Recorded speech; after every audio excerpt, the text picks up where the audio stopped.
Estamos celebrando este gran día, como lo indica la insistencia en las plegarias eucarísticas, en el prefacio, porque hoy, en este día santo, Cristo, nuestra Pascua, ha sido inmolado, y como también lo dice la antífona que nos acompaña hasta el próximo domingo, el gran salmo de la resurrección, Eques dia que fecit Dominus jubilemus eletemur in ea, como dice el gradual romano. Día en latín es femenino. Este es el día que hizo el Señor. Alegrémonos y regocijémonos en ella, inea, en Él, en ese día que es esta gran octava, donde nosotros básicamente, más que hacer discursos, queremos contemplar, tenemos que contemplar y tenemos que hacer el esfuerzo de encontrarnos con el resucitado. Lo principal de la resurrección no aconteció a los ojos del mundo, no aconteció como un hecho histórico donde podemos ir a poner un ramo de flores en el sentido de cómo se honra a los próceres, porque los próceres están muertos y Cristo es el viviente, está vivo en serio.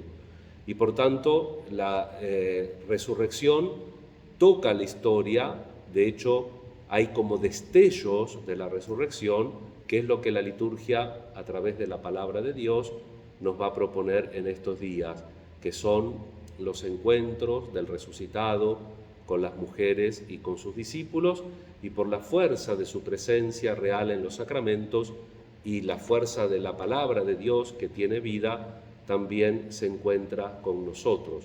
Tenemos que hacer experiencia del resucitado. Por eso, en este primer día, en el lunes de la octava de la Pascua, tenemos la versión según San Mateo, donde encontramos narrado un hecho histórico, que ya tenemos el antecedente de la primera lectura, el valiente discurso de Pedro, que ya no se esconde y que hace todo un encendido testimonio de la resurrección del Señor. Y también relacionándolo con la historia, porque dice que la tumba del rey David está entre nosotros al día de hoy. Todavía está en Jerusalén cuando van cerquita de la iglesia de la Dormición. Arriba está el cenáculo y abajo está la tumba de David. Es un lugar de culto para las tres grandes religiones monoteístas. Y es un signo histórico. Y Cristo también, su resurrección, es un signo histórico, pero que se hace un hoy cuando nosotros nos encontramos con Él. Y por eso la liturgia, al ponernos el Evangelio de Mateo, nos hace centrarnos en un acontecimiento histórico. Todos los personajes coinciden en que Cristo resucitó. Las mujeres, los soldados, los sumos sacerdotes. Pero ¿qué cambia? La actitud. Las mujeres primero se encuentran con lo que nos encontramos nosotros, con la tumba vacía, y después tienen la experiencia con el resucitado, que las manda a Galilea a que anuncien a sus discípulos que Él verdaderamente, como había prometido, resucitó.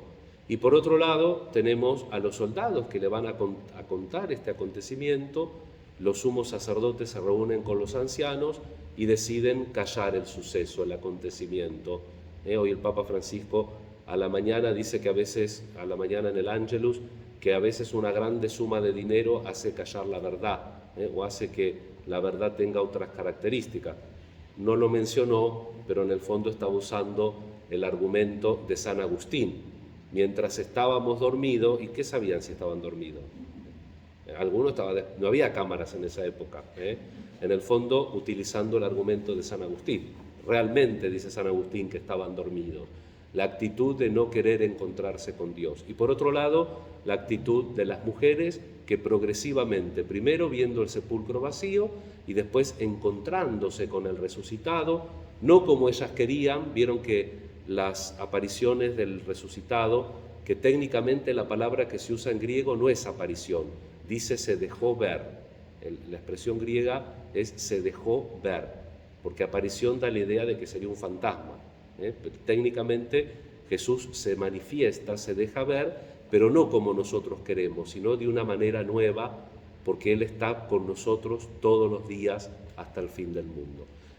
Tratemos de contemplar estos días serenamente, Mañana continuamos con un relato de Juan y vamos a ir viendo toda esta octava, como estas chispas del acontecimiento de la resurrección de nuestro Señor Jesucristo según la carne.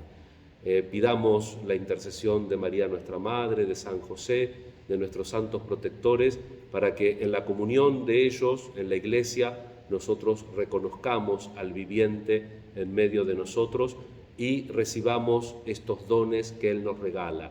Por un lado, la alegría, alégrense, le dice a las mujeres, y por el otro lado, la confianza, no teman.